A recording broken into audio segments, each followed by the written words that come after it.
time to stop. It's time to stop, okay? No more. Where the fuck are your parents? Who are your parents? I'm gonna call Child Protective Services. It's time to stop.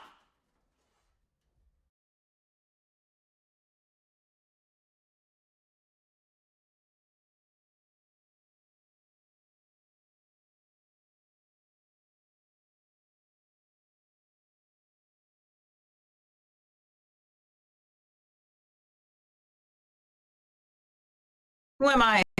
Hello? No! Am I fine now? I should be fine now. My hi. My I was fucking with my that's not. Is that it? It's fine. Whatever. I don't give a fuck. You're fine. Cynthia, are you proud of me? I fixed that. Also, Aunt, where was my myriad pun?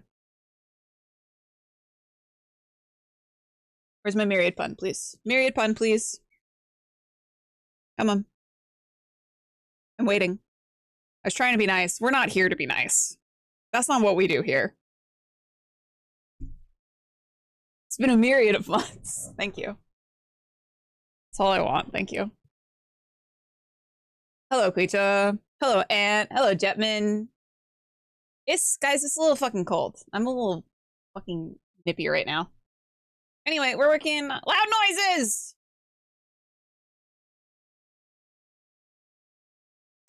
Anyway, hi. Good morning. It's me. I'm here. Are you here? Do you know where your children are? I'm doing pretty decent.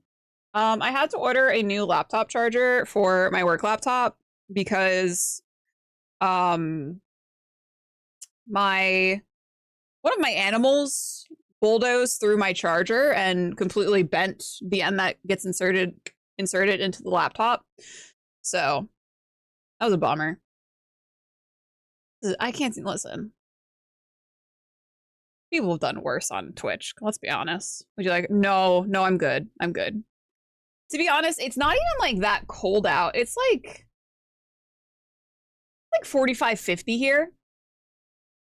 But I'm in like a basement, so it's just cold. It'd be a myriad of nips. Surely that's what I would name my OnlyFans page. A myriad of nips.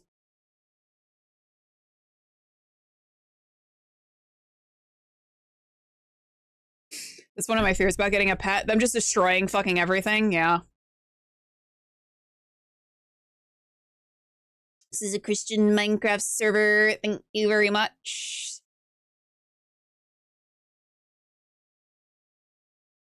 We did have a Minecraft server. We do actually have a Minecraft server, and it is a Christian Minecraft server. But only because we have a person named Christian who plays. So. I was summoned. Hello, Edward. How are you, Edward? What is a Minecraft? I've never crafted a mine in my entire life. What are you talking about? I say I'm cold, but now I'm drinking a cold Gatorade. Whatever. Whatever, man. So, Myriad did a little bit of work. Not a whole lot, but she did a little bit. Talking about Minecraft. Yes, that's what I'm talking about. Does have electrolytes, so I've not been invited because I'm the devil. Yeah, you're gonna like offend my delicate sensibilities in the Christian Minecraft server. So I did a little bit. We typed a little bit in terms of this is actually me copying and pasting stuff. Don't worry about it. Oh my god. So a little bit. We've done a little bit. A little bit. Those two my diamonds. I worked very hard to get those. It's a bit of light reading. So I have gone in and I've kind of established, and these names are subject to change. So I've established the key features of a ship which are the core components, the internal modules, armaments, and upgrades. So the core components are the central features present on almost every ship, such as the bridge, reactor, engine, and bulkhead. I think I'm going to change the reactor to core because that's what it's called in Mass Effect, the core. Internal modules are optional functions inside the hull of the ship. They can be removed and replaced. Armaments are offensive weapons and defensive countermeasures. And then upgrades are just that, improvements and additions of various kinds. American Hermione. I don't know if I would be an airman. Maybe with the hair. I don't know. Then I've established the 3 types of ships, 3 classes of ships. So we've got the frigates, which is pretty much, I'm going to say, like the baseline of what most players would be rocking with. We've got the cruisers, which are a bit more in terms of combatants. It's like middle point, and then you have the dreadnoughts, which are like these massive, enormous ships that most likely you will not be piloting at all because they're enormous, massive ships that are supposed to have like hundreds of crew members. Well, that's your thing. I'm not even sure what I'm typing. I'm just feeling around on the keyboard. I have a cat named Oatmeal. God, he just sits so weird, dude. He's sitting in the dog bed like a human. Like legs out, like that. Here's his head. Here are his little leggies. He's sitting like this. Core versus reactor, you call them core components, and one of them is core. Definitely a chance for namespace collision there. That's true. Core components, main components. We'll do main components. Is it tea time for 8? Doing, dude? He looks so weird. He's such a weird little guy.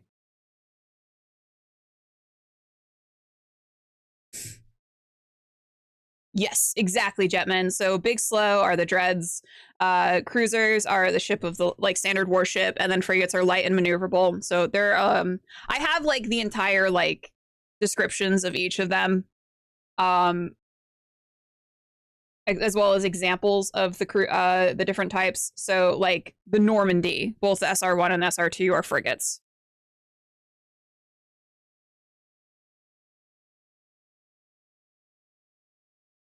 He just won't talk. He keeps getting free food. I think I would give him. Oh, okay.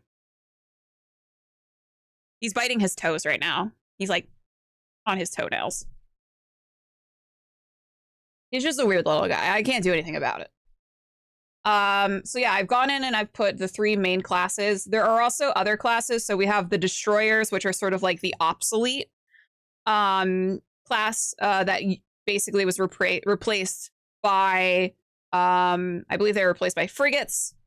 I think it would be kind of cool to allow people to use destroyers if they want to have like a kind of cheaper option, because they can get the destroyers for, I imagine, a little bit cheaper. Kind of get like a little fixer-upper. And then there's something also called the Corvette, which is a 10-man craft that is used for combat and survey missions. Again, I think that would also be kind of cool. It's like a little bit of a smaller vehicle if players want to have something a little bit more smaller to handle. No Corvettes. Decommissioned experimental destroyer. That would be so fucking cool. And I regret to inform you something about myself. And I feel like a lot of people are going to be a little disappointed in me in this moment. I have never watched Firefly. No Corvettes. That's for players having a midlife crisis. Corvette with a nice cherry red painting. Hi, Junkie. Disowned. I'm so sorry. I'm so sorry, Sethi. Would you call it a Chevy Chase? God damn it.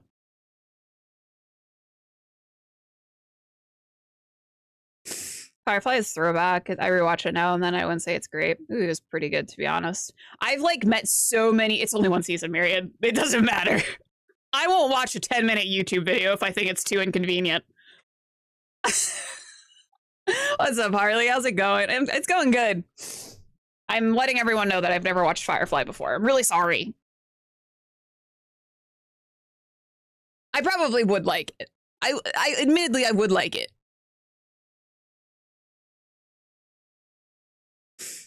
It has hookers and space cowboys, which is like, I can fuck with hookers and space cowboys. You know?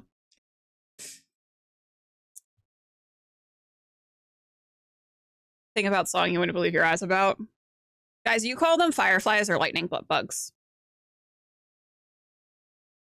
But a 4-hour dinosaur video. Are there dinosaurs in Firefly? You might get me in. I might go start watching it like within the next 2 hours. Space Western meets Smugglers. I might watch it. I don't know. Maybe. I'm on like a Yellow Jackets thing right now where the only like media I want to consume is only fictional media I want to consume is Yellow Jackets. If I'm not consuming anything about Yellow Jackets, I'm listening to Epic the Musical, and if I'm not doing that, I'm watching videos about the prehistoric history of Earth. So, history of life on Earth. I don't remember any dinosaur. There's cannibal. Oh, yes, I'm in, dude. I'm in. I've only heard them called fireflies. Call them both lightning bugs. Yeah, I call them lightning bugs. I'm from New York. For reference. Wonder if there's like a regional thing about it. I imagine people in the South call them fireflies. Just because it's fun to say fireflies. Pop or soda? Soda. If I hear you say pop, I'm punching you in the face. I'm popping you in the jaw. Acting like it's the 1920s, 1950s out here. I have a pop? No.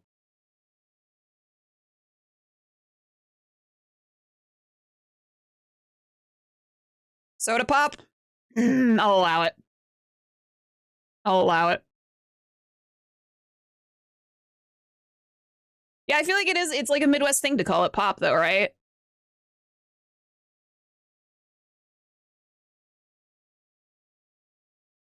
What I'd call my stepdad would drink. What my stepdad would drink growing up. My mom has a story about me when I was little where we were at this restaurant and the waitress came over and I told the waitress, my daddy drinks too many beer babas. And everyone thought it was funny except for my mom, who was mortified. So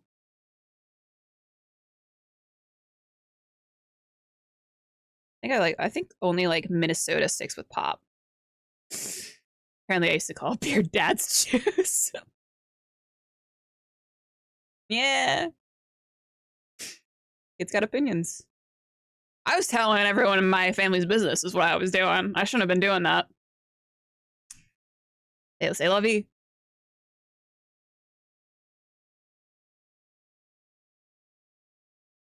Okay. So then we've got the armaments. I think we can stick with the term armaments. I think armaments. I'm not going to put ship armaments. I'm just going to put armaments.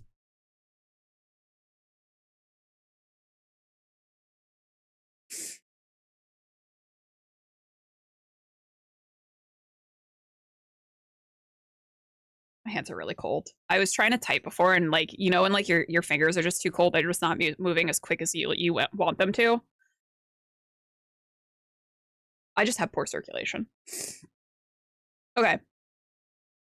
So I've added a couple of armaments and upgrades that I got through looking through like the wiki through codexes.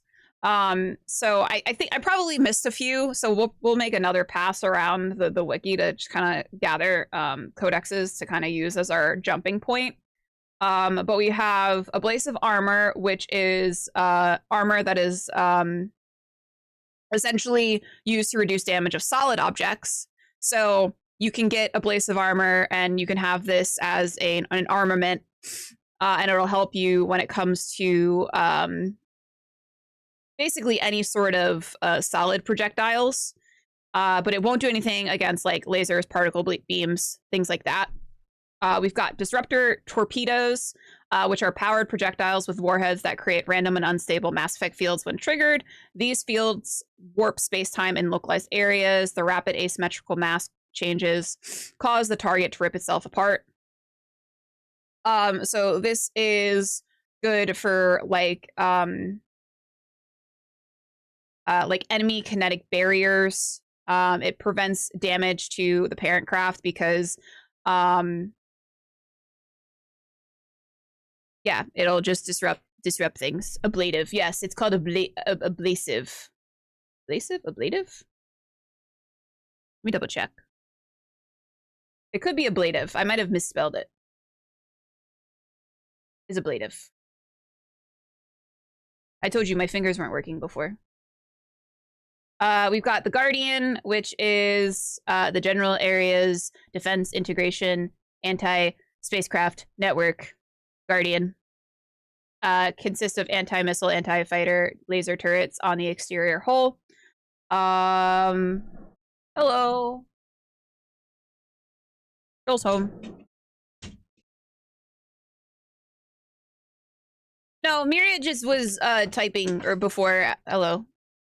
And my fucking fingers don't work. Creature said howdy.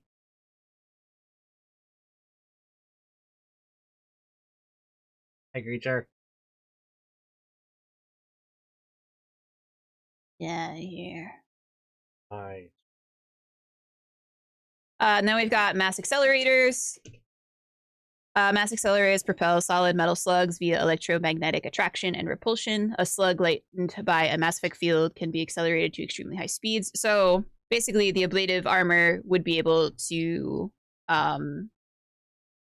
repel mass accelerators. There we go.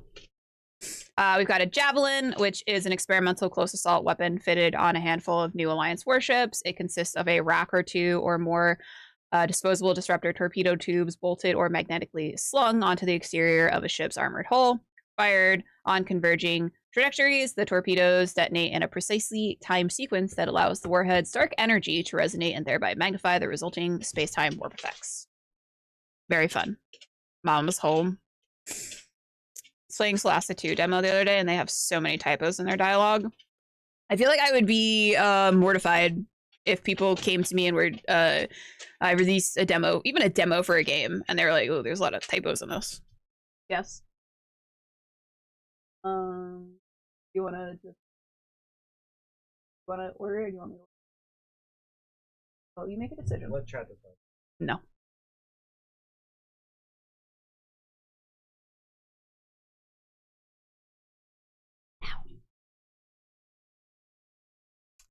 We've got the cyclonic barrier technology attempts to solve the higher end limitations of traditional kinetic barriers. Traditional barriers cannot block high-level kinetic energy attacks, such as disruptor torpedoes, because torpedo mass effect fields add mass. The CBT violently slaps aside rather than halting incoming linear force. So it goes, no! And it pushes it to the side.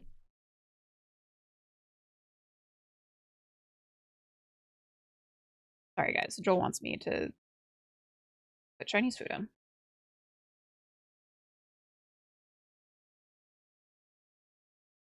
Bitch slap technology.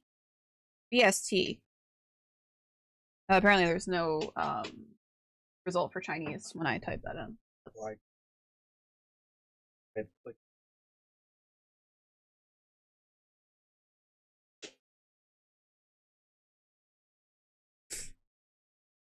There's at least 2 typos I saw. It might have been more. Not terrible, then. Listen, I've seen typos in games that have been out for, like, years. That's when I'm like, wait a minute.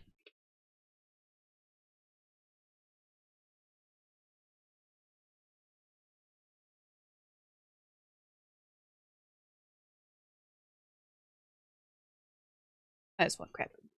There you go. What is he doing to you? We've got the Thanix magnetic hydrodynamic weapon, which this is what this is the thing that you can upgrade you can get for the Normandy. So I think this specifically, if like you're doing a game, this would have to be after the events of Mass Effect 1, because this is something that is developed after the Battle of the Citadel. So this is basically just a really dope like cannon. And then we've got upgrades. So we have a planet scan technology upgrade where this would allow the ship to scan planets more effectively for resources. We've got a Helios thrust module, which would whatchamacallit, must refuel, however, it typically relies on large carrier nearby. So it's basically allows you to I think I would say mechanics wise, it would allow you to traverse quickly. However, you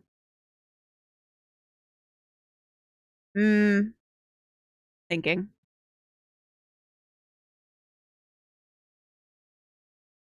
No, so it'll allow you to traverse more quickly without having to refuel a bunch of times. But I think that we're also going to work that into like the mechanics, is you're going to have to refuel, just because that's like a big thing in Mass Effect. Was it Mass Effect 2 and Mass Effect 3 where you have to refuel? And I think that's fun. And it was edited so badly they had to delay the release of the books. I like being given a hearty congratulations after beating 1943 on NES. You don't have to be slavish with it. Yeah. You don't have to like be like yeah, it can be like a little narrative element. It doesn't have to be like, okay, you have to go travel to the fuel depot. Okay. Now you have to wait to fuel up. Like it could be like almost like your downtime thing. Going to refuel can be like part of like your downtime in the story.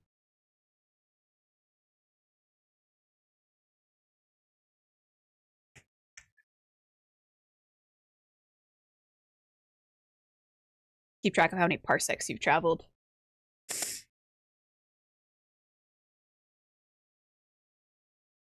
Mm-hmm. But those are what I have so far in terms of upgrades. What I kind of want to do for each of these is I want to think of what if there's going to be a prerequisite for you to get a specific upgrade, a specific armament, a specific module. So like a prerequisite could be like there could be a bunch of different prerequisites. We could have a prerequisite for something where you can only get this specific upgrade if, let's say, you have a Turian in your party, because only a Turian would be able to like get the get access to this specific upgrade. Or you can only get this specific module if you have an engineer, if someone is an engineer. As well as I also want there to be like a resource element too. So we were thinking of doing, I know we had talked about last time doing where you need to acquire a certain amount of element 0 or iridium or palladium or platinum in order to upgrade or buy certain modules, which is a completely separate mechanic that I do have to figure out as well. Because I think that those elements could also be used as well. Because in-game, like in the actual Mass Effect universe, element 0 is used for biotic and engineering upgrades. Iridium is used to upgrade assault rifles, submachine guns, and heavy weapons. Palladium is used to upgrade cybernetic shields, heavy pistols, and armor. And platinum is used to upgrade shotguns, snipers, and medical equipment. So I think that I want to have that be like an option available where people can upgrade like their guns or their biotics or their like the medical equipment. So like their metagel and stuff like that. We'll be able to upgrade those things in game using these elements as a basis. So that's another mechanic that we have to work on at some point. Maybe not right now.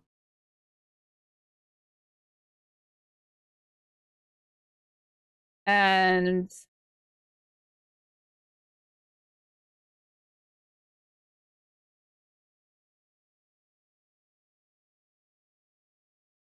these are a couple, these are some more of the upgrades that we thought of.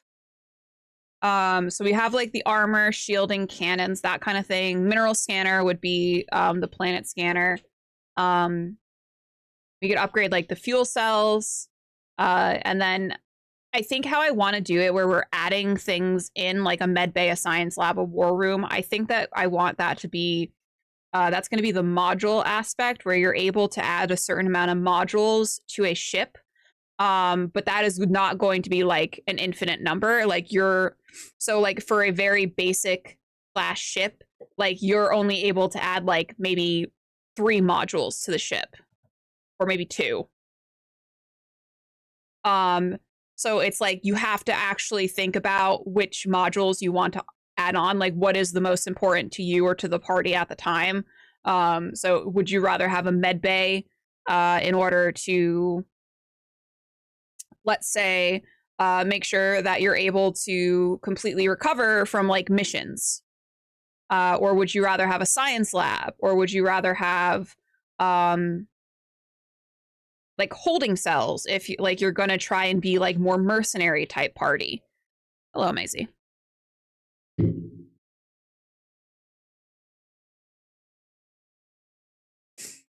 Retrofit the modules between missions. What do you mean by that, creature? Like could install them in between missions or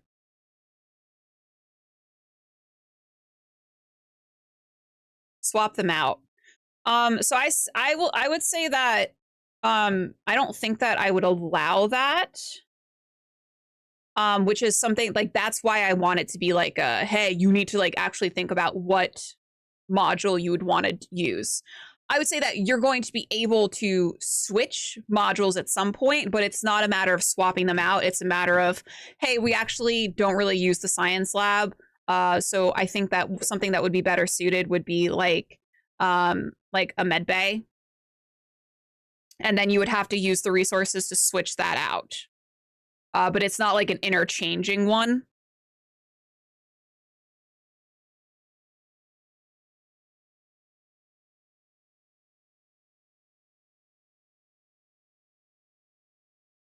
So I think that would just be... I find it nice with TTRPGs where you can... where you don't necessarily have all of the resources at your disposal and like actually having to make those decisions about when you want to save your resources and when you want to use them. And I think that having like these types of modules will be that kind of resource that you have to actually think long and hard about what you want and what you're willing to put your other resources into.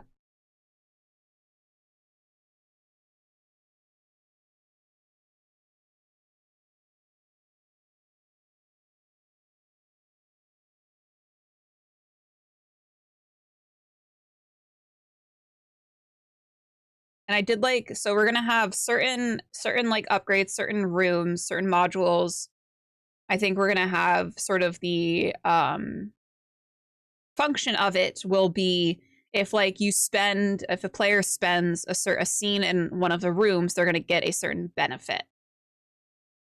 So like if a player spends time in like the weapon range, or the next mission, they're gonna have like, let's say they'll have like a +1 to all of their weapon attacks. I mean, that would be pretty cool.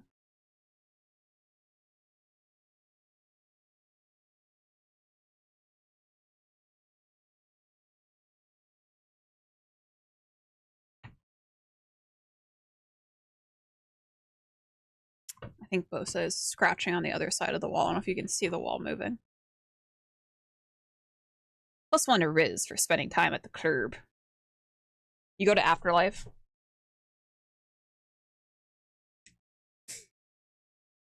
+1 to Riz. But you have a venereal disease now. Congratulations.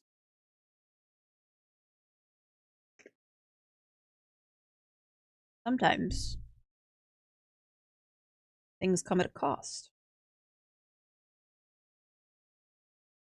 So I'm just gonna start like kind of jotting down what I think like these should kind of give, like +1 to weapon attacks. Amy? Crying. Med Bay.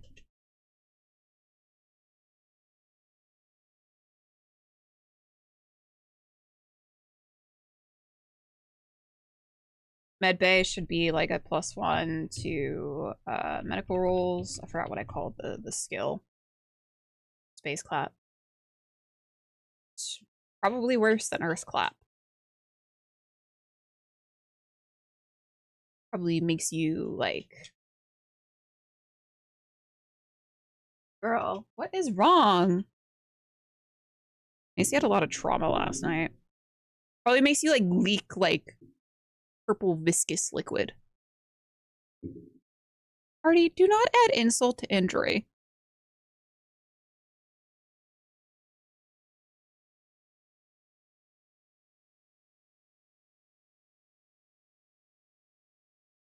Yes, there is a mention of the venereal disease spread by the Varan.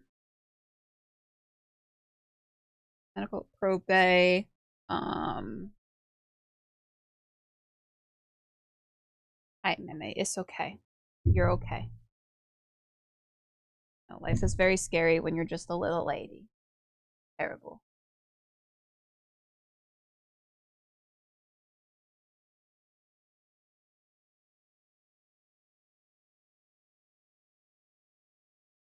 Probe bay.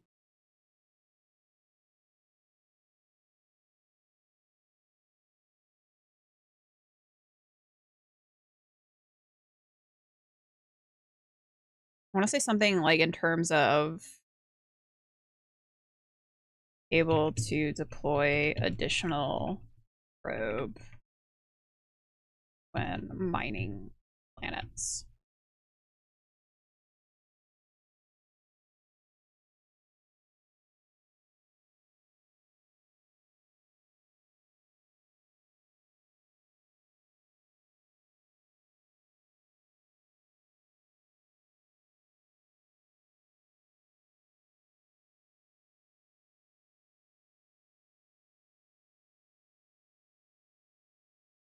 Yeah, that's where the probes are kept. Careful, the floors are slippery. Science lab, I'm gonna say allows for research of weapon and armor. Well, allows for research of,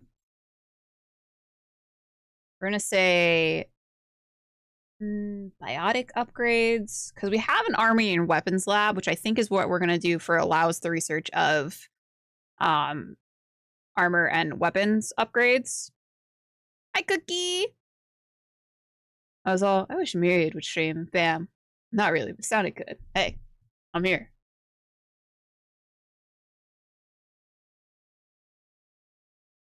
Yeah, I think that's kind of like what that's kind of where I'm leaning. Creature, certain discoveries behind levels of the science lab. Like, crazy. He's just crying for no reason. I think I'm gonna have it where like we've discussed that the upgrades will have different tier levels. So we've got tier levels 1 through 5. So if you have a tier level 2 science lab, that means that you're able to unlock up to tier level 2 research, which could be like a fun thing for people to explore. Research of, because there's like,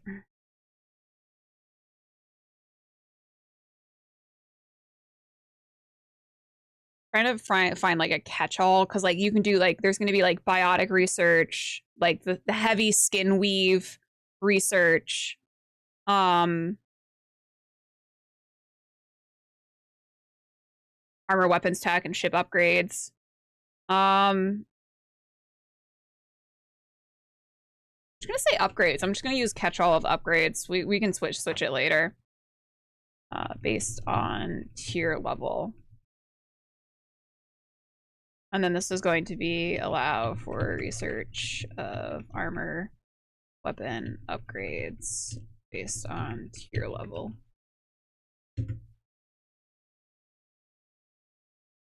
You put a gym? Yeah.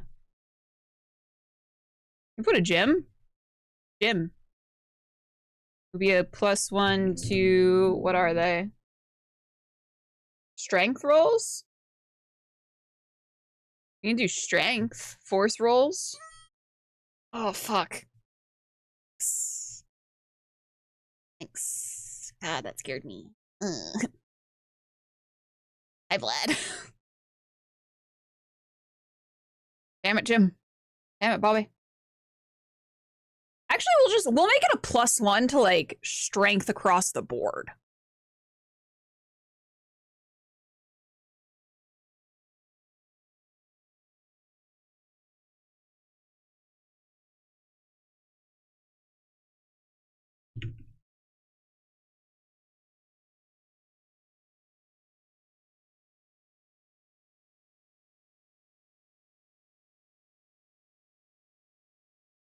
I say that because it's going to be the following mission. I was like, I don't want this to be like something where they can like, you can like abuse it and stack. So it's like, yeah, I'm just going to keep going and then I'm just going to have like a fucking like 7 in my strength. And I was like, no, we're not doing that. It's only going to be like, you get an additional die to roll for the mission following you using this and spending a scene in said upgrade or said module. Need a party pad? I think it would be kind of fun to allow people to, if they wanted to like add like a little mini club. That's just like silly goofy, I don't know.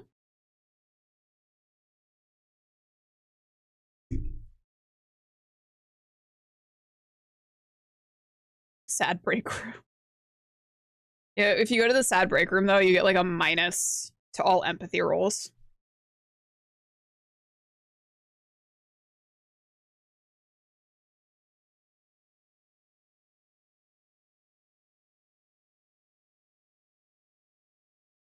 There is.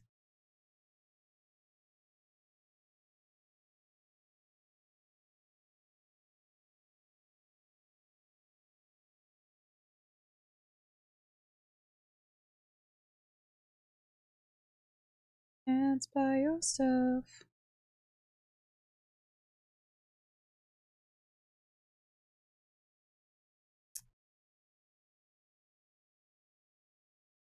I don't want to think of.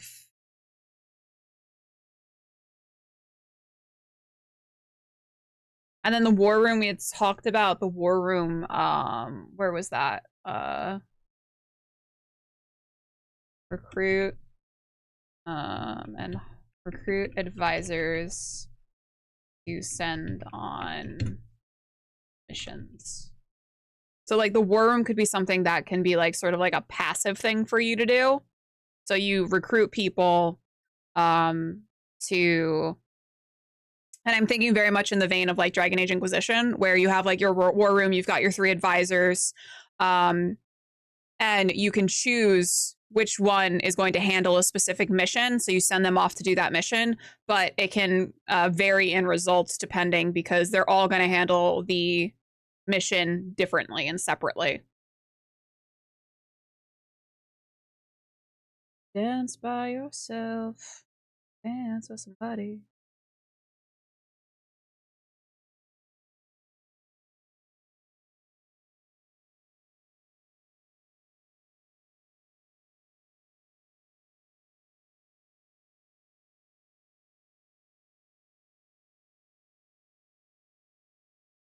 Yeah, I'm gonna say it's gonna be a requirement. You get some interesting results depending on who you went with. Yeah. Yeah, and I think it would be cool because and this would be something that would definitely be like DM caveat, like they could do whatever they want with this. And they could like have like make an advisor pool of whoever they want. But I think it would be really interesting to allow that.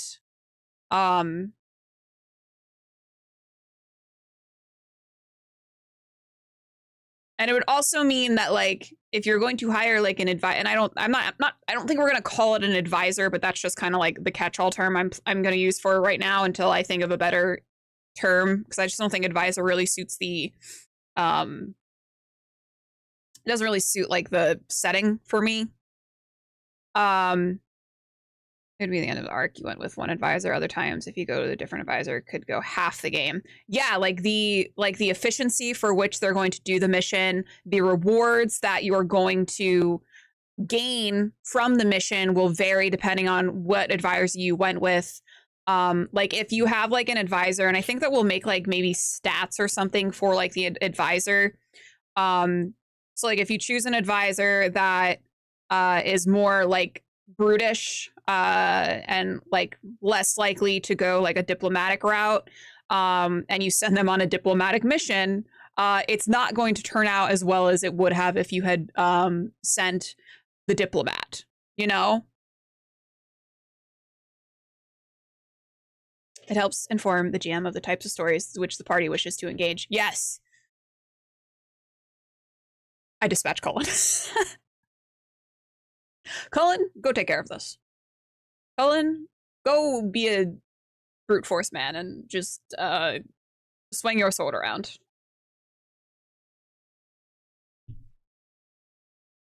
And like it could be like as simple as, and I think something that could like it could be as simple as just having like the advisors just name something like super like vague, like the diplomat, the warlord, the spy, things like that. And it kind of gives the GM, like, if you want to put a little bit more depth into those advisors, you can. But if you want to just have them be like sort of super vague and like not super connected, that's also fine.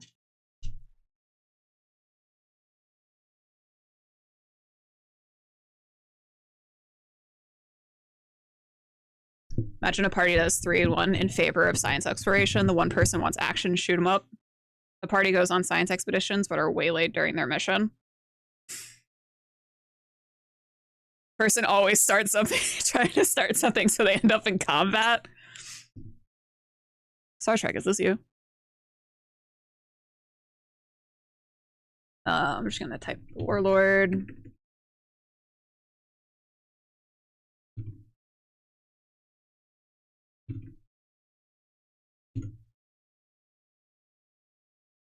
And like I think that as the tier level, as you upgrade to further tier levels, you gain access to more advisors.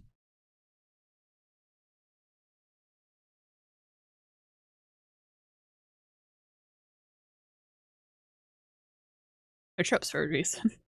I'm imagining Drax with his knives waiting for enemies. I low-key want to watch Guardians of the Galaxy. I kind of like that though. I kind of like the idea of just having, and like I think that I would make like a list that would include like the warlord, diplomat, spy, whatever, but also like it would be like, hey, if you wish to make up your own like advisors to throw at like the party, feel free. Like you don't have to use the list, but this is a resource if you wish to use it.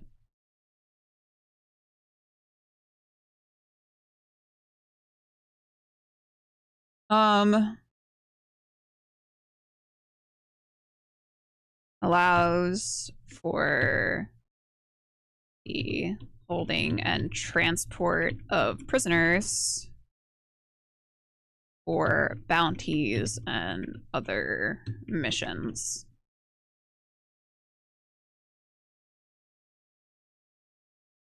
Seven.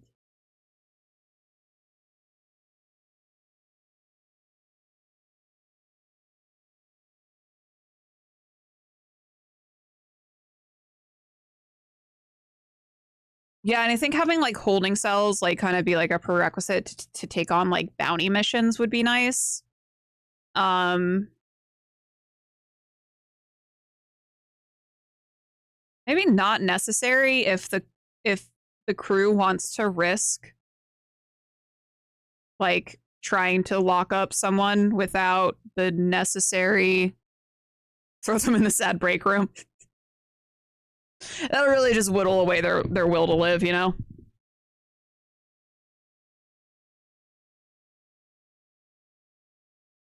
And then we've got quarters. Allows for more crew to be housed on the ship.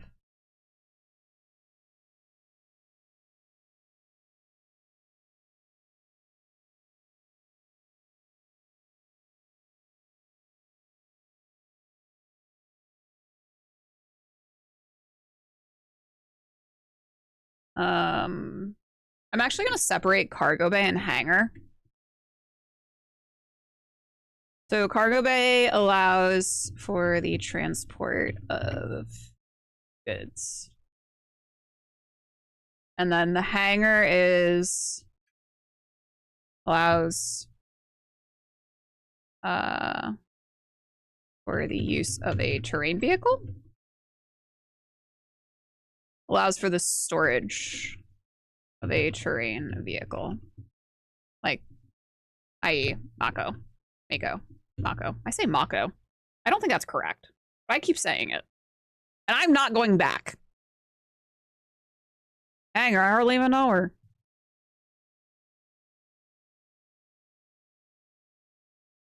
I'm going to say upgrading fuel cells allows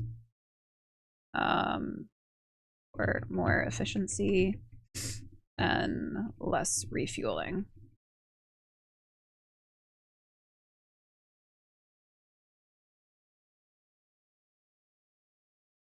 Yeah, I would allow different types of missions. Yeah. I'm gonna put down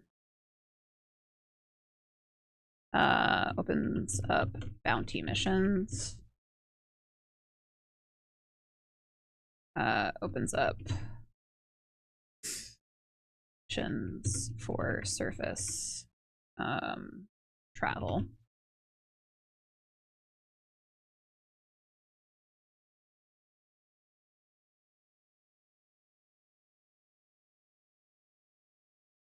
Maybe you get a specialized craft to go in lava just for one mission. Just for a single mission. It's called a hover vehicle where you don't actually touch the lava, you just hover over it.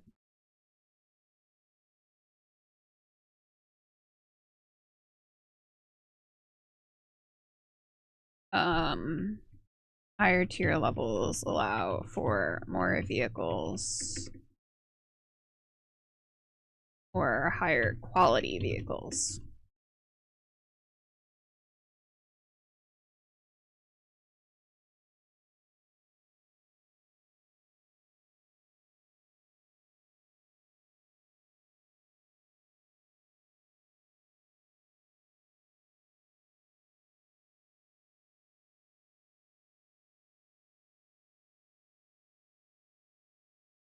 So the idea is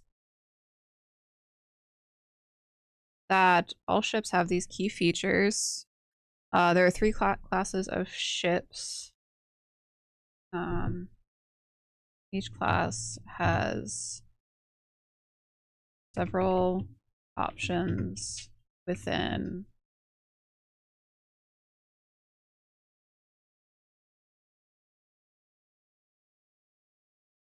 varying price levels. allowing for more modules, armaments, and upgrades to be done at higher price levels. I think that makes sense. Each class has several options within a varying price levels, allowing for more modules, armaments, and upgrades to be done at higher price levels. That makes sense.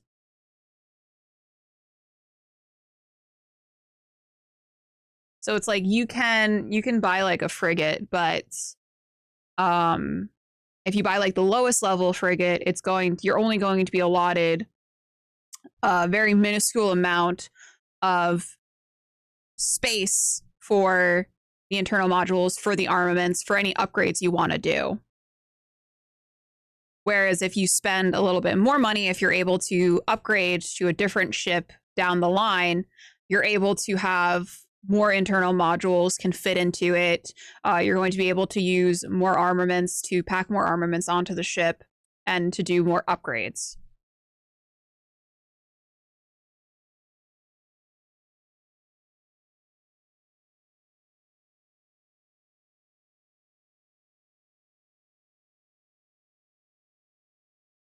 Which I think allows for people to kind of like the party to kind of aspire for something. You know, it's like, well, right now we only have space for 2 modules, and you know, we the modules that we currently have we actually need and we actually use, but we do need like another one so that we can put in like a weapons lab.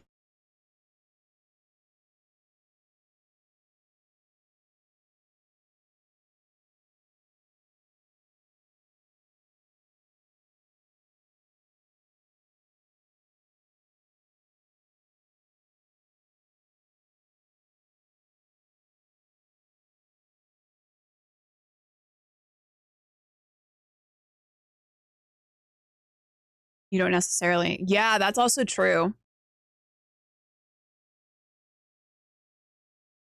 And it also like you can also like based on the crew, like you can like homebrew. You know, like the DM can homebrew a module for them. Specialized lab for dangerous alien organisms later on.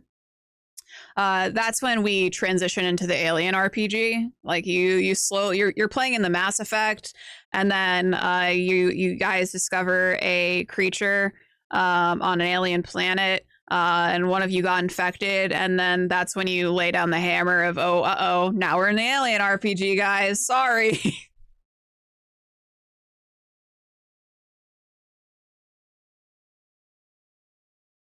Ooh, issues of yeah, that's true, Vlad. I think that would be in like the prerequisite area.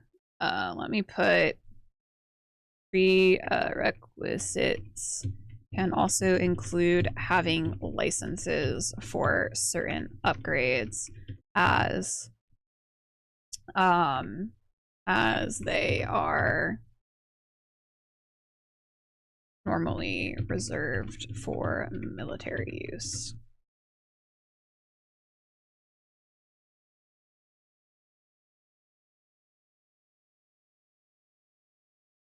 There's Xenomorphs. Oh, that's really fun. I like that.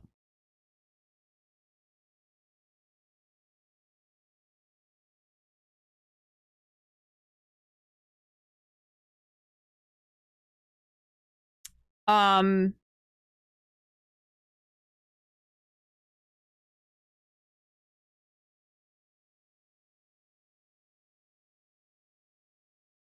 kind of want to say, like, even if you don't have like the license for a certain thing, if you're able to find like an NPC that will install it for you, you can do that. However, you run into the problem of if like the Alliance or another one of the militaries finds out that you have this installed on your ship, like you're getting like grounded, and not in a parent way. Like they're gonna like ground your ship. Hear me out. My ear's under here, but I'm hearing. I'm listening. Ground it into dust.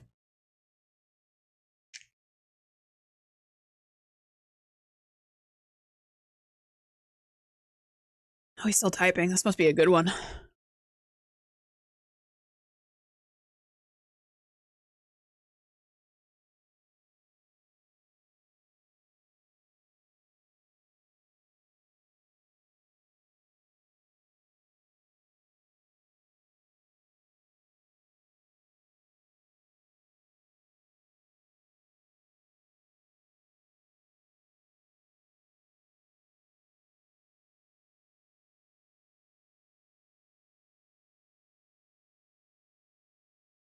Still waiting out. Detective-esque one-shot where there's an Ardot Yakshi assassin hidden among the populace, and you'll let it figure out who it is before they can worm their way to someone super high up and take them out. I'll allow it.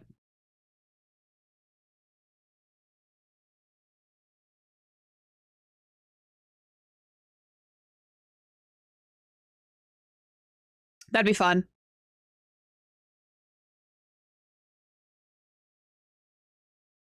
I think it'd also be cool because like that's like one of the ones where it's like it doesn't necessarily have to be like a combat mission. I feel like that's definitely more of like a spy-ish mission. Which I think is like I know that like in a lot of like the games for like Mass Effects, like there's even like most BioWare games, like besides like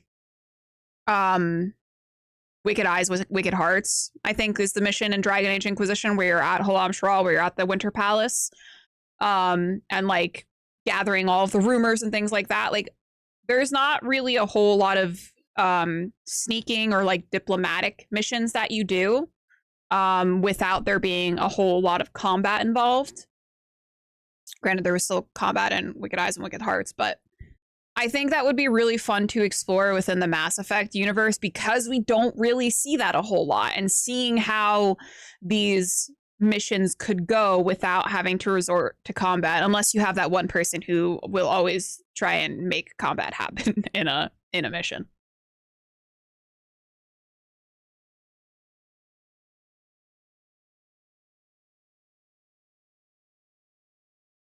Exactly. You're always gonna have that one, you know?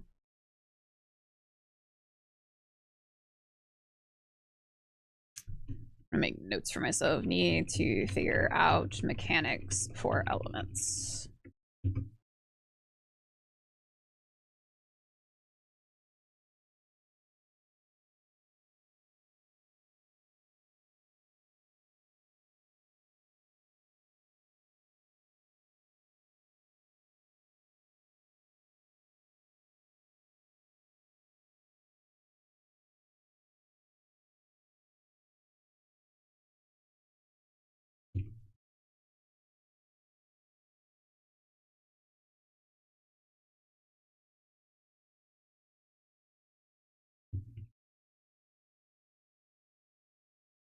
I am thinking that our way of gathering elements will include some sort of dice roll. So I'm going to say that the mineral scanner will allow for you to roll an additional die when rolling for gathered resources.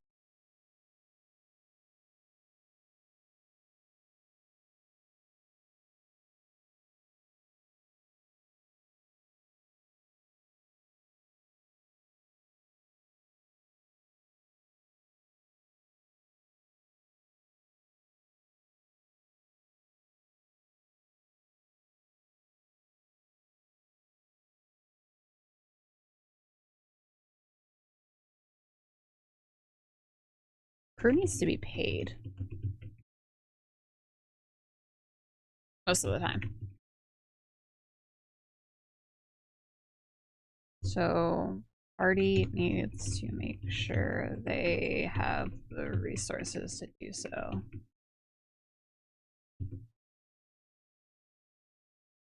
This is me getting into the fuck on my news show, which I don't want to do, but this is just how my brain is working right now. What would an upgrade like function be for like life support? And this is in terms of like oxygen scrubbers, things like that. What could a benefit be for that? redundancy.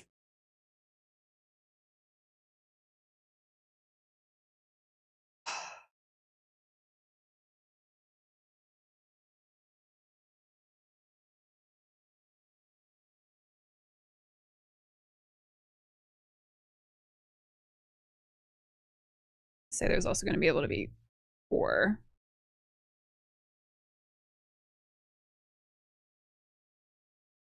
And backup life support. +1 of breathing. Upgrade to the nanites and the crew so that they're more resilient, less oxygen, or more healing done.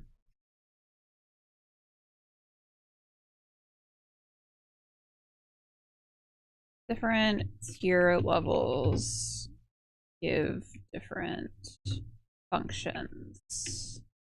Tier 1.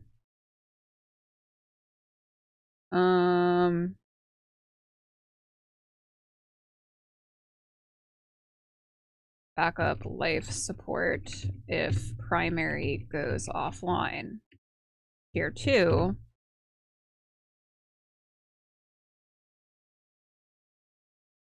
Ooh. I like that. I'm gonna do emergency shields in case of hull breach. Tier 3.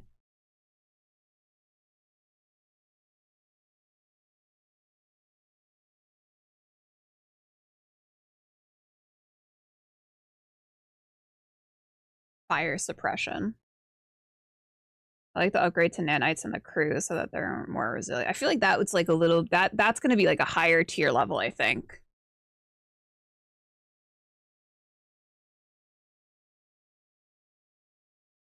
EV pods. Or do you think all ships would have EV pods?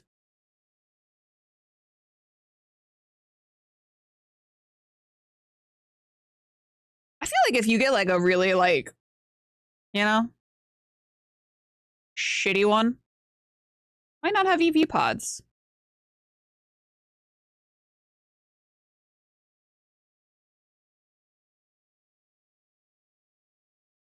Automate distress beacon with a counter to assistance. Do you like the distress beacon? I think I would actually put that in terms of like if we did like an AI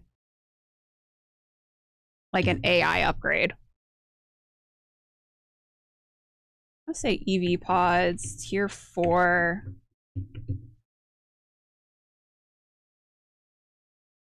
Emergency shields and fire suppression in case of hull breach. That's not how you spell that word. Yeah, escape pods.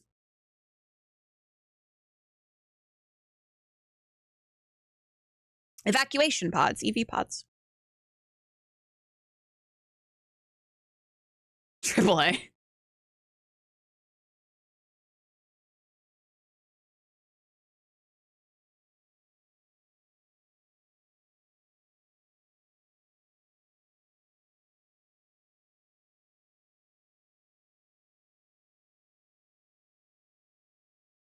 OnStar. Ooh, we talked about that last time, creature. The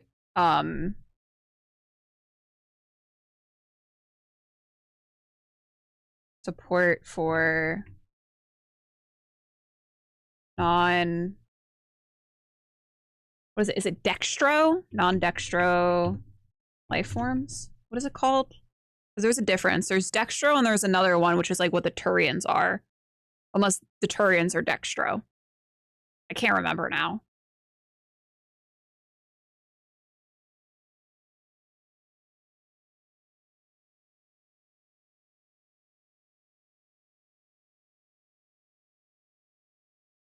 Petro? Is that it?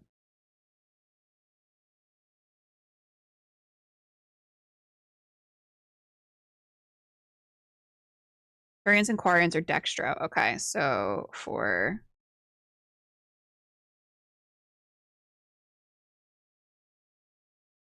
and other alien species.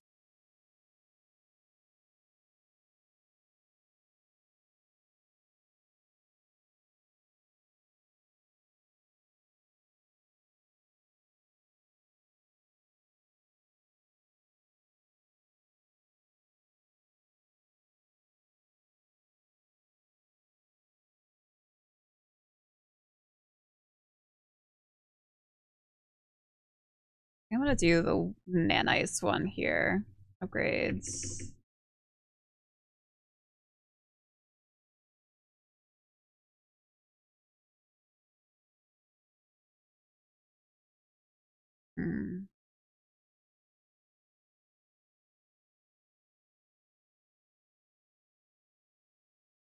Quicker healing.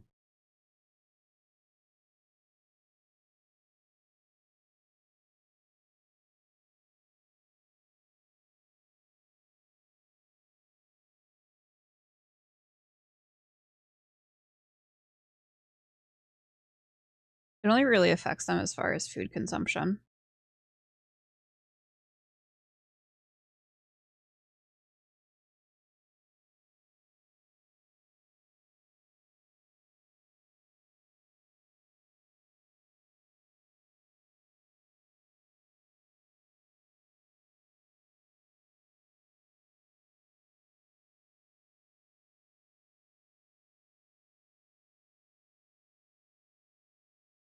So I want to have it where like in terms of like the Drell, who they need like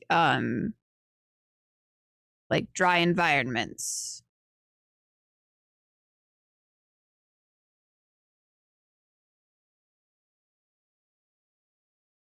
So I'm just gonna say support for I'm gonna say non-standard alien species.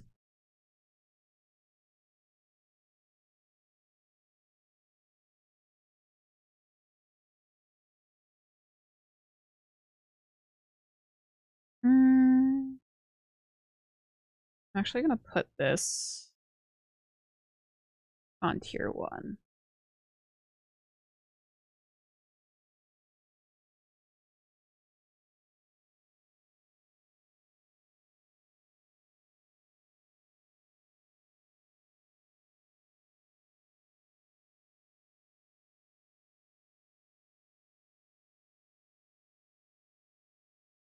Because I think if you're gonna have um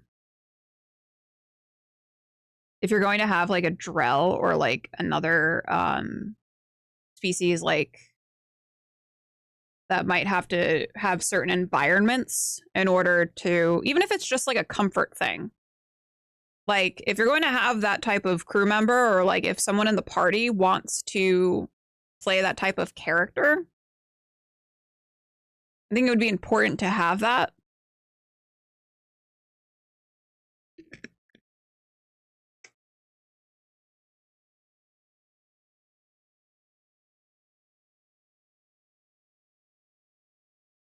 God, I had a thought to do another one. Oh, here we go.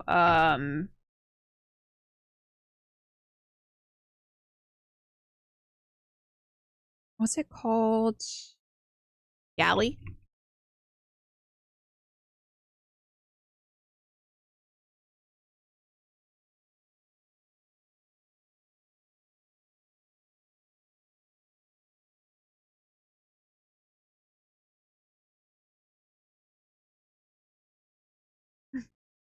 Thanks for the follow.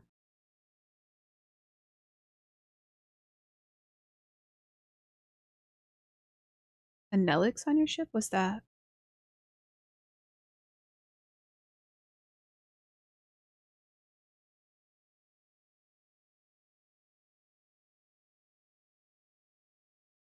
The cook from Voyager. Oh, yeah. I think it'd be like sort of like a morale thing. Like maybe some sort of function when it comes to like morale.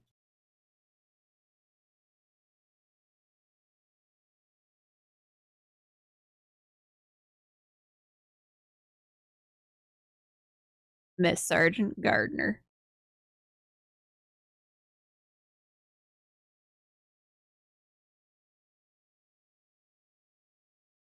Neelix. A knights who say nee.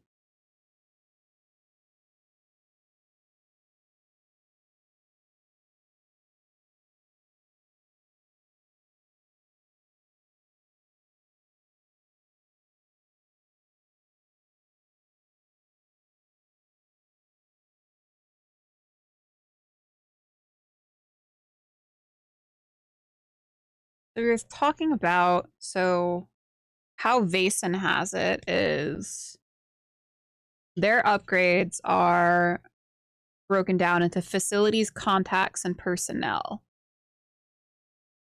So I think that's kind of what we might do for the upgrades for this as well. So facilities is obviously something like a weapon range, a gym, that is going to have some sort of function. Contacts would be sort of like the advisors. Contacts would be advisors who have a function. And then personnel. Contacts would also be like an arms dealer, someone who can use weapons, offer a broader array of weapons to you, an armor, which would also kind of open up maybe more missions for you. Like you could have like a bounty hunter contact that would open up bounty hunter missions to you. And then personnel upgrades, I think, would be like having like a chef. Let's see what else they have here.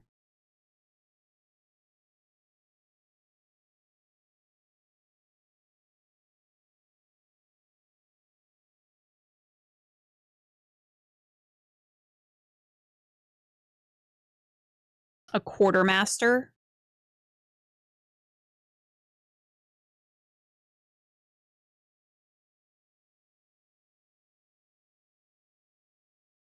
Or probably also if like none of like you'd probably want like a pilot, some sort of pilot personnel for when y'all go off like off ship missions.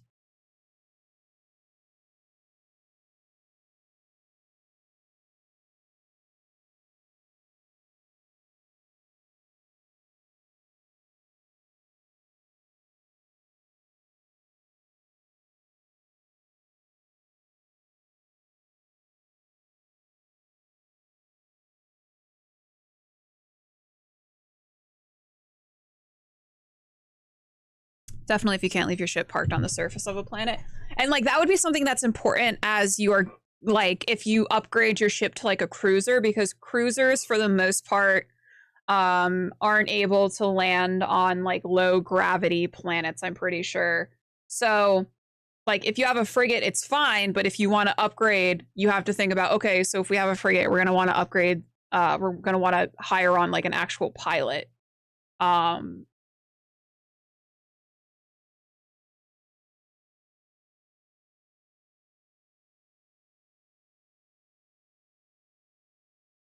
Sorry, I'm just looking at some of the ones, see if we can draw any inspiration from Basin.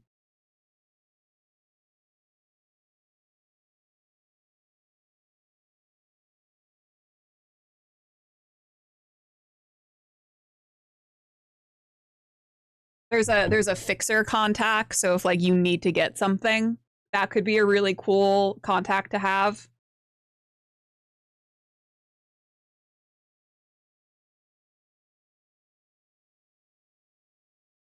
I think that would be really cool.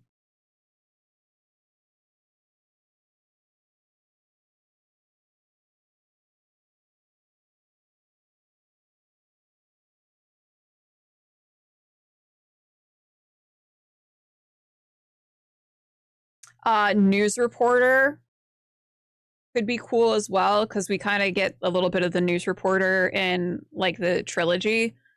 So having like a news reporter contact could be cool to like get like hints and rumors that are spreading around, like to get leads on different jobs.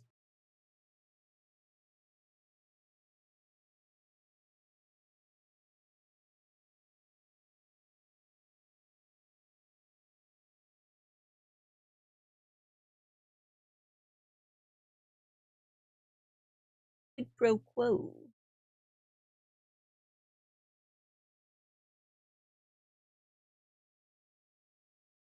They provide leads, you provide scoops. Yeah.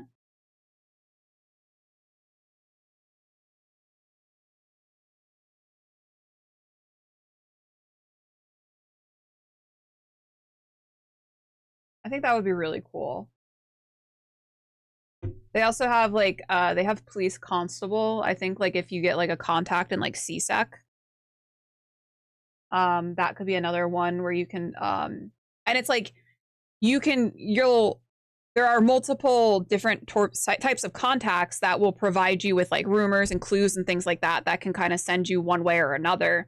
But the source will all alter depending on what type of contact. Like if you go and get like a news reporter contact, you're gonna be getting like different clues and stuff than if you were to have a CSEC contact.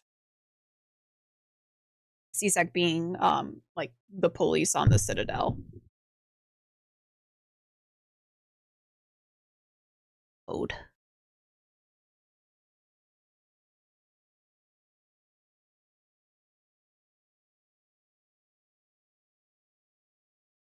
Space Popo.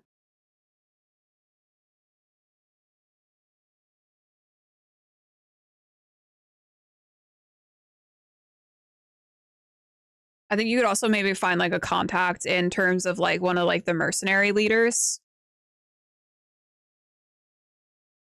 Like if you want to like align yourself with one of like the mercenary groups.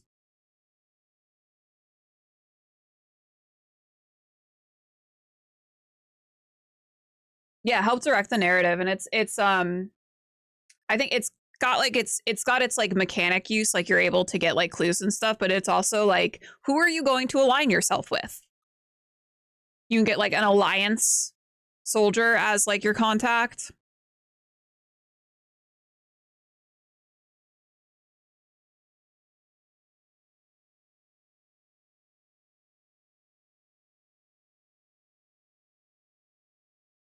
Ma, why are you crying?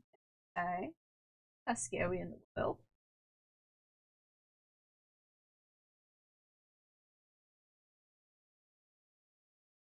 That plots write themselves. Yeah.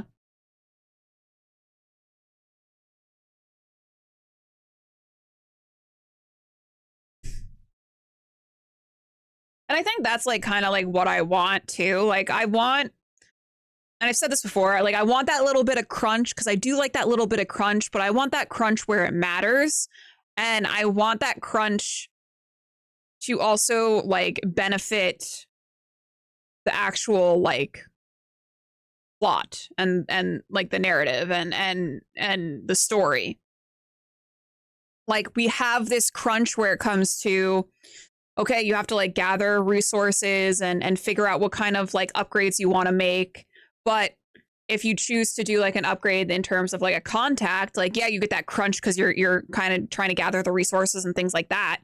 But the contact itself is more of a tool for the GM to use to help drive the plot.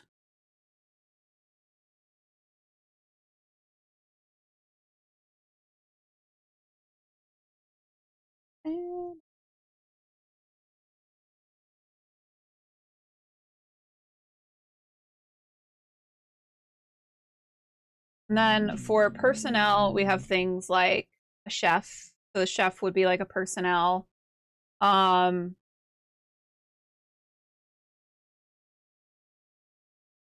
So for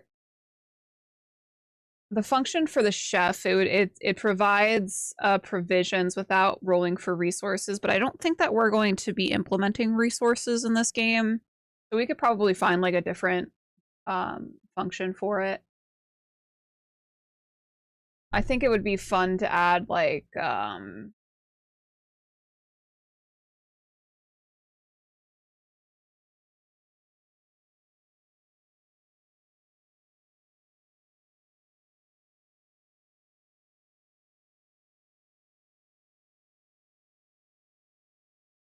Jesus amazing.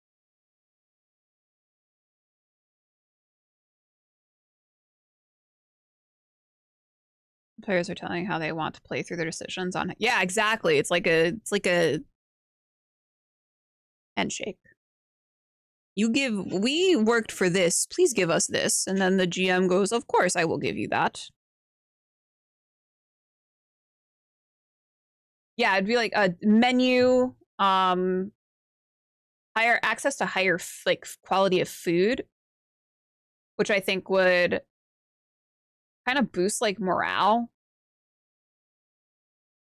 Like maybe if you maybe do it like a reroll, like allow for a reroll if you spend time like in the galley or something like that.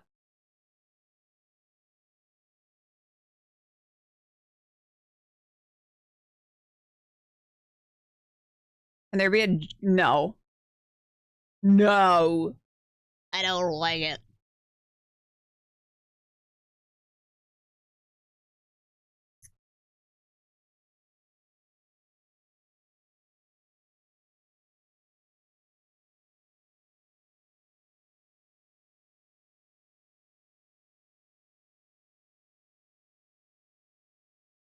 No gummy chicken.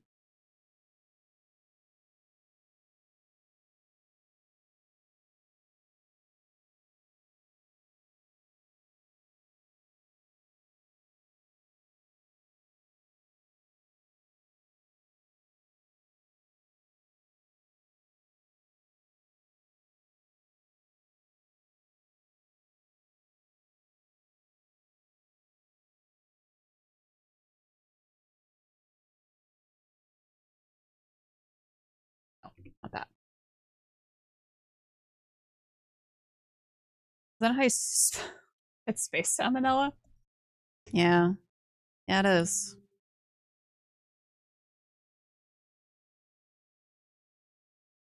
I don't know if you were here for that, Sithy.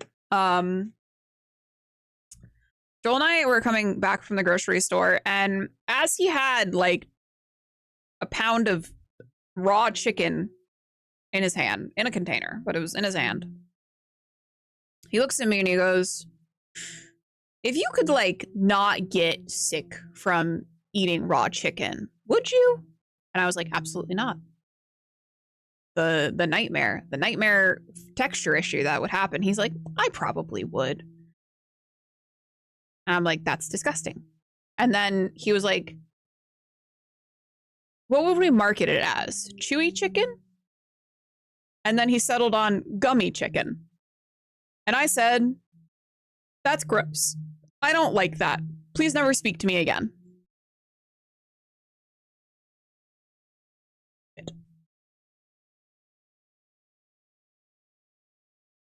Might as well eat a live chicken. Throw all caution to the wind.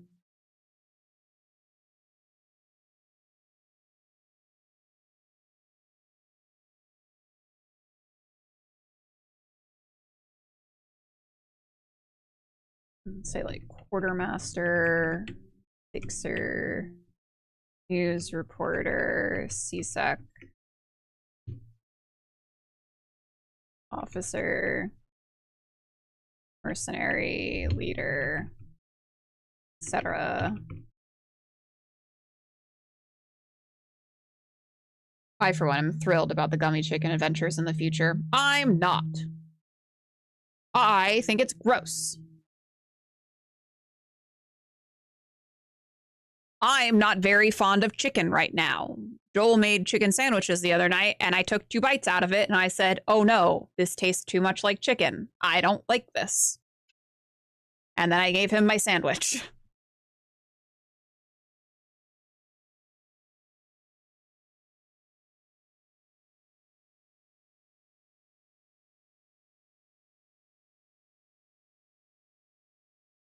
Oh, this is really interesting.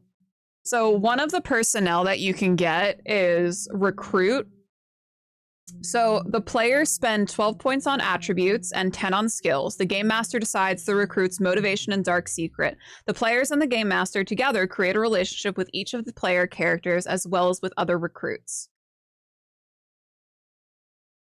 And then you can take them along on like missions with you. I think that's really fun.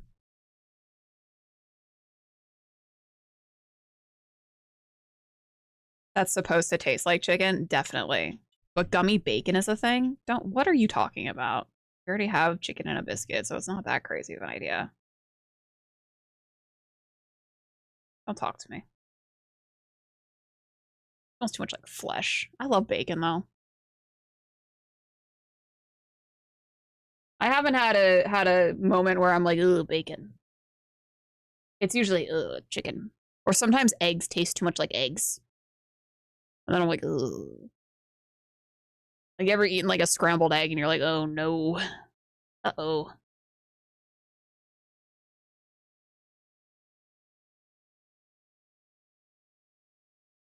Fucking love hard-boiled eggs.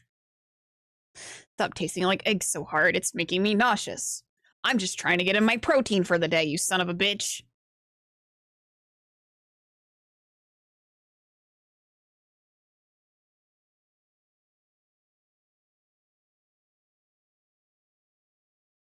Different.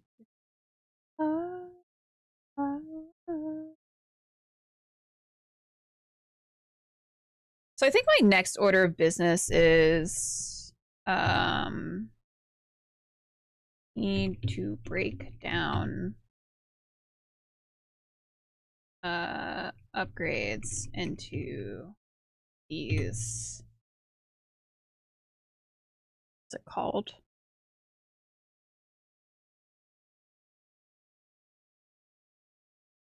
Need to section out upgrades.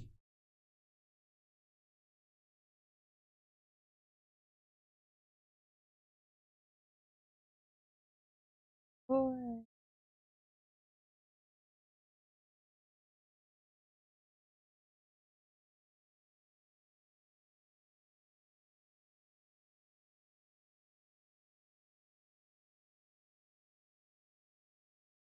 Hello.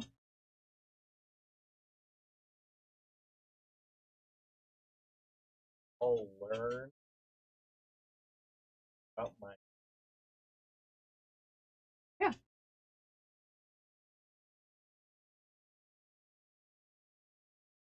Want to try that again? Yeah, that's what I said. Perfect. Joel's desk was too big for his room, and his mom looked at me the other day and was like, I don't know what to do about that. And I was like, he'll learn. And then she tattled on me. She's like, your wife said you'll learn. And I was like, no, she didn't. She's like, God. Also, here's just a little my family update. My dad gave up his phone for life. And so I legitimately was like, so my dad's just raw dogging life right now. That's rough. And he has a flight later this month. I was like, what do you plan on doing? You guys give up anything for Lent? I'm not Catholic. It don't matter to me. Any Catholics in chat? Somehow I doubt it. Lent. What's Lent? Lent? I don't have an accent. You can fly, just like the people did. Yeah, but like, what do you do without your phone? Like, you just sit there and like, with your thoughts? That's horrible. Land, Sophie. Land. The will to live. Well, goodbye to Ab. Existential horror. I would rather not do that. I gave up Catholicism. Loophole, baby. I do very little with my phone. Oh my god, Vlad. I have my phone is stays strapped to me, dude. Shut up, idiot. I was raised Lutheran. I was raised Methodist. And then at probably age 10 or 11, I went, wait a minute. Something here's not right.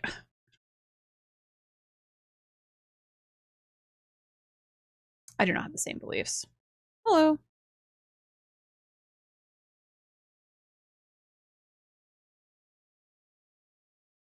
Maybe I could give up smoking. You smoke, Sydney? I was gonna be like, do you smoke? For more than a minute, I end up getting headaches if I go. Oh, that's fair then. That's fair if it's like you actually get fucking headaches. They tried to make me go to a Pentecostal church once. Yeah, I used to go to like Sundays. Listen, I'm not gonna lie though, Sunday school fucked. I loved going to. I went to Vacation Bible School. That shit slapped, dude. We did a little kumbaya. We got fucking snacks, and then at the end of the week, they threw like this big carnival for us. It was dope as fuck. They had like a big old inflatable slide and everything.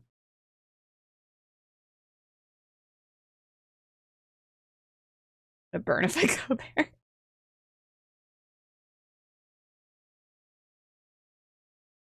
Until I got saved with some of those youth pastors. Yeah. Sometimes you get, you know, pastors looking a little squirrely. I tell the kids, don't go and be alone with Pastor Steve.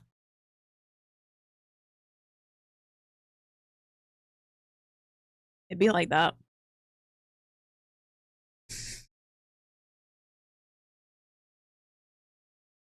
Stay away from the boiler room. Where Pastor Steve lurks.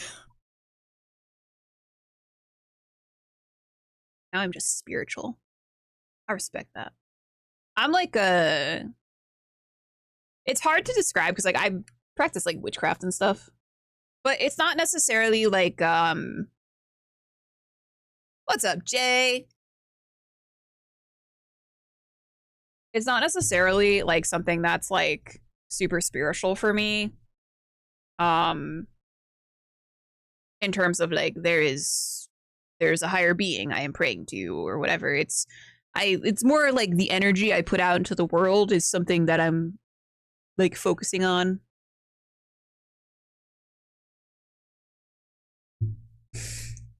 Which I know like God-fearing Christians can't relate to. A little bit of evil. A little bit of demons. Demons.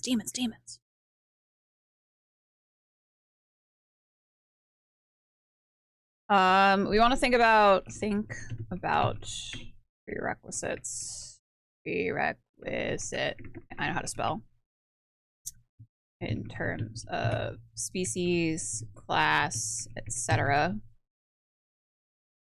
I was saying before, I want to think about if you're trying to have like a science lab. Perhaps you should have like an engineer of some kind. Right? Right?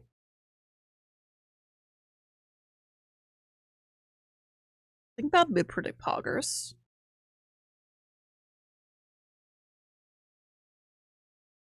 Scientist, even. Yeah, you need a scientist. Although I do want to like give like if I think that if like a player character is like, man, I want to do like I want to have this function on the ship. I think that I would allow that, you know, like if like a player character was like, in my background, I want to be a scientist. I think I'd allow that.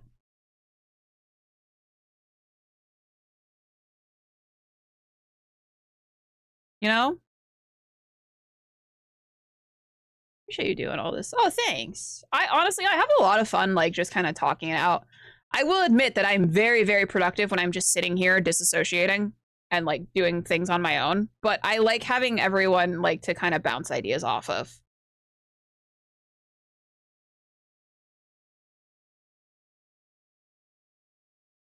Which makes me think. So we've got species, we've got class. Should we add a background portion to the character creation?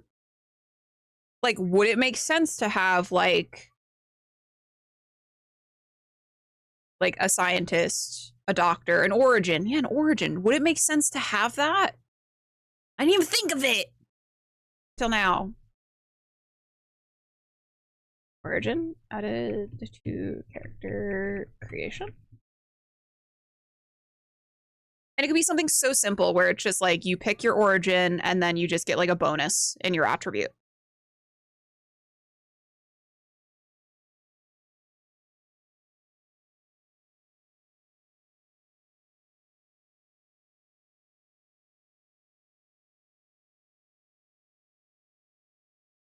No, you would get something for it. I would say maybe a bonus to your bonus to an attribute.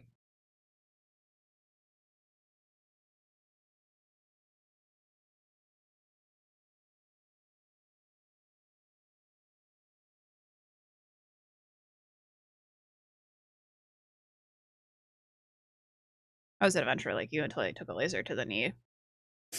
Now I'm just a space cowboy, a gangster of love. Hey, how you doing, Kay? Make a vigilante TTRPG? Ooh.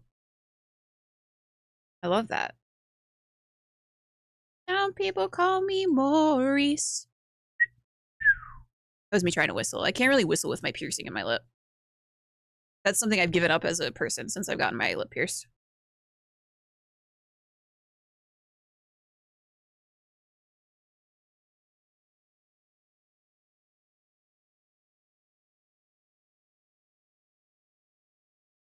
Yeah, I think I kind of want to do like some sort of origin, some sort of backstory. Food here, okay. I'm gonna end here in like a couple minutes, guys, so I can go eat because I'm a little hungry. Yeah, I kind of want to do some sort of origin. Maybe we'll work on that next time.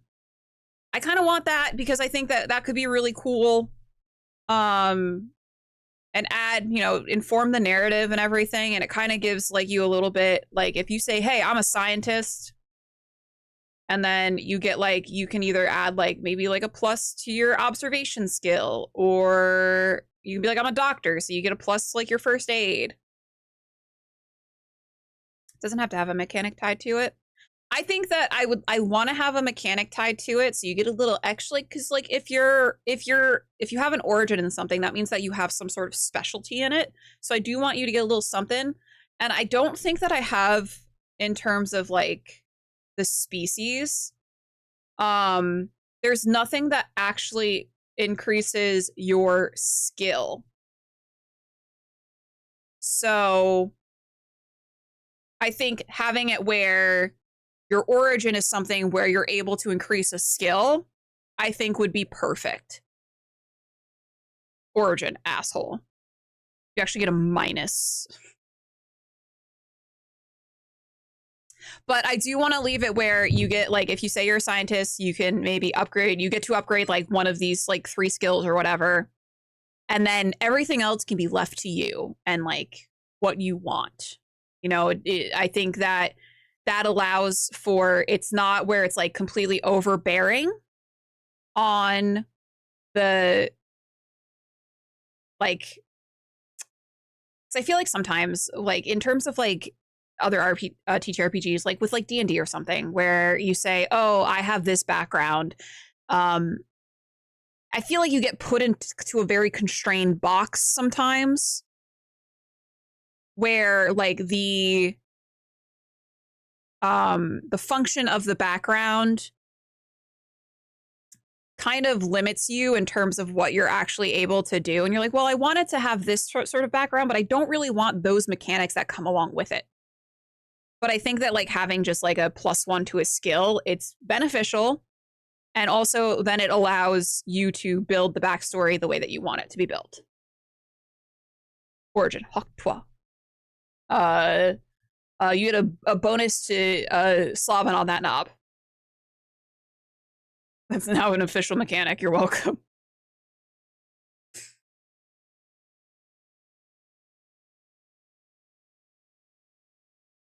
Make a little to-do list. To do.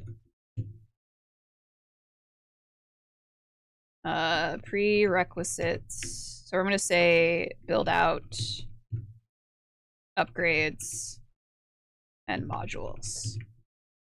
Include prerequisites and cost. Prerequisites, cost, and function. I give a fuck about an Oxford comma. Add character, backstory, origin to character creation. I'm doing something called career specialty, where it gives a career specific ability for my players. As they further their career specialty, the ability has different subroutes they can go. Ooh, I like that. We don't use commas in a simple series in our writing. I hate it. I love a comma, dude. I love an Oxford comma. I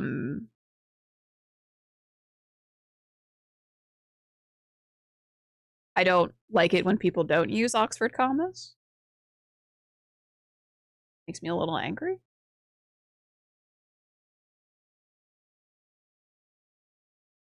Exactly. That's what I look like when I'm using an Oxford comma, dude.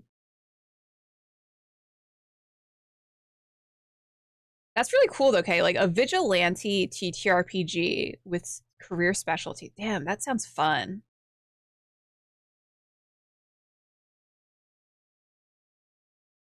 We're gonna do that. Do that.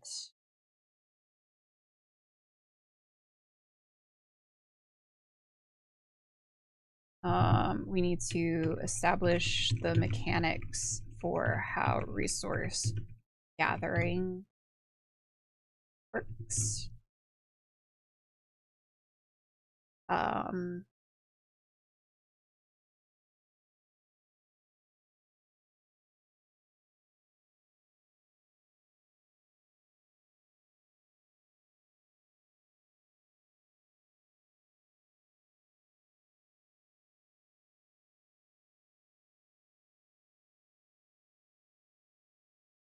Establish list and attributes for ships, including how many modules, armaments, and upgrades each allows, as well as cost.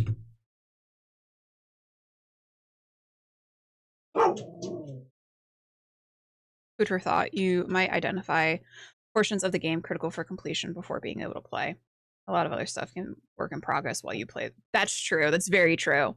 I think that, like, right now, if I were to, I think that we could probably run like a game, like a one-shot, like a combat-based one-shot right now. Or even just like a normal RP-based one-shot. I think we could probably do it.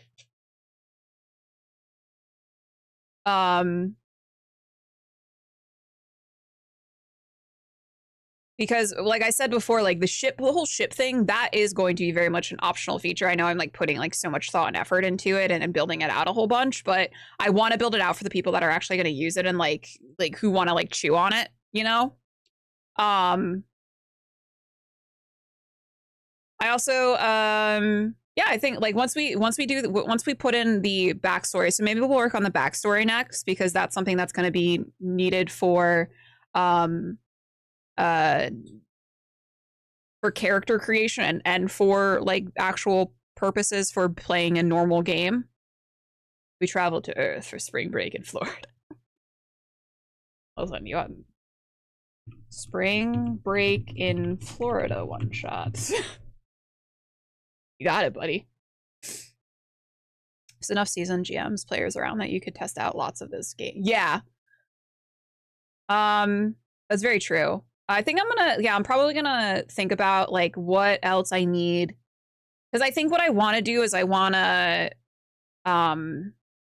test out different features first. So like we'll test out just doing a normal sort of like you're on the ground mission one shot.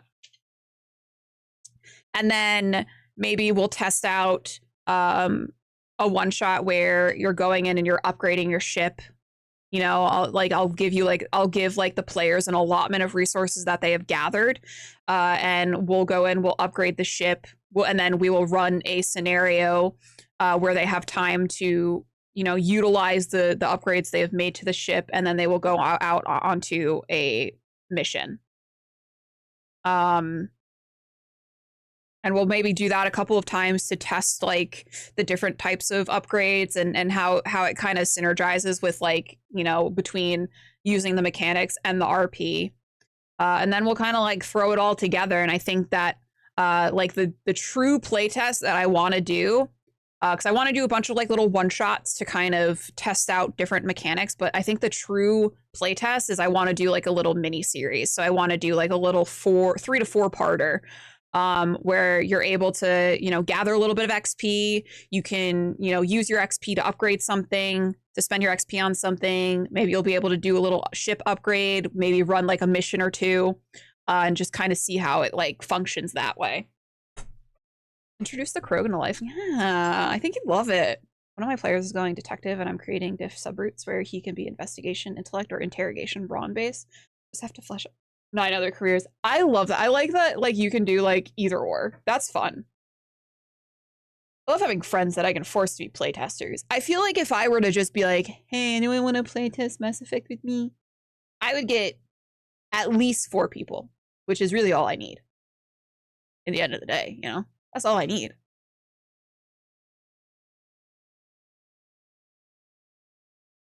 I give Vlad.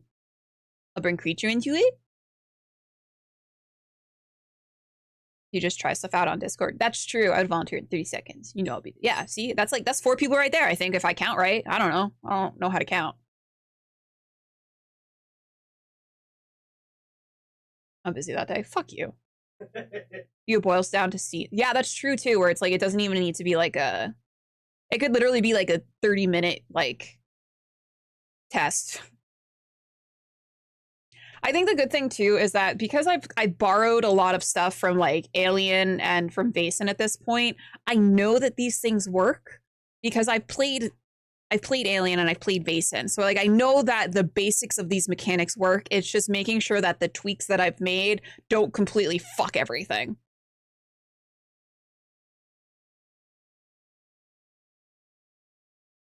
Social interactions. We all sit down or sit around and just talk. That sounds like a nightmare to me. No, I don't want to do that. Let me sit in the voice call and dissociate.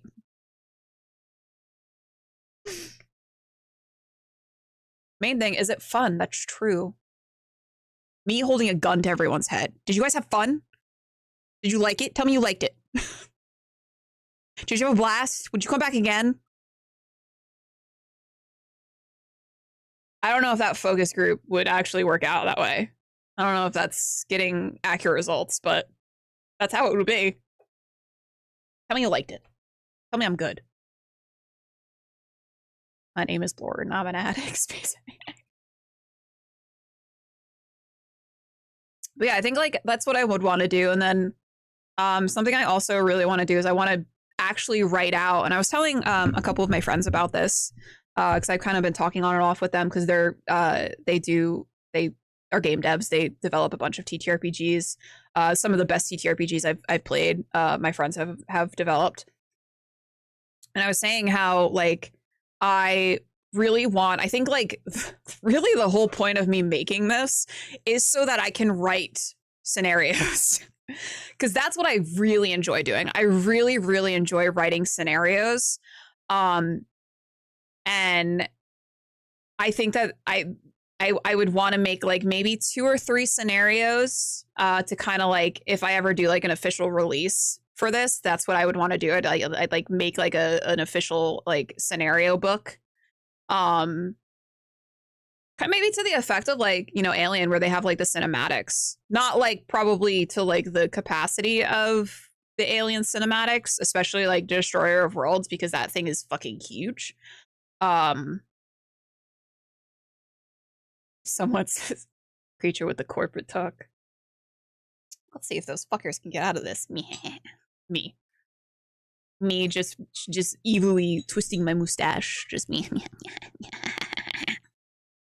That's what I do. You guys don't know that, but that's what I do. But yeah, so we've got like a little bit of a plan of attack. I really think that within like the next, I think by like probably like the end of April, once I've I want to go in and I also want to like I want to make it pretty too. Like if I'm gonna slowly release, I'm gonna put together all of like the character creation stuff, put together all of like the ship stuff, combat and everything like that. I'll probably go in and section off those things. but I want to like go in and I want to also like make it look cool, like as like a PDF. So I'll probably work on that.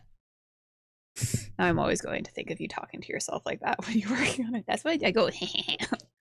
Listen, there's been plenty of times where I've been like writing for a session or writing for a one shot, and I get like a little evil thought in my head, and I'll just go, and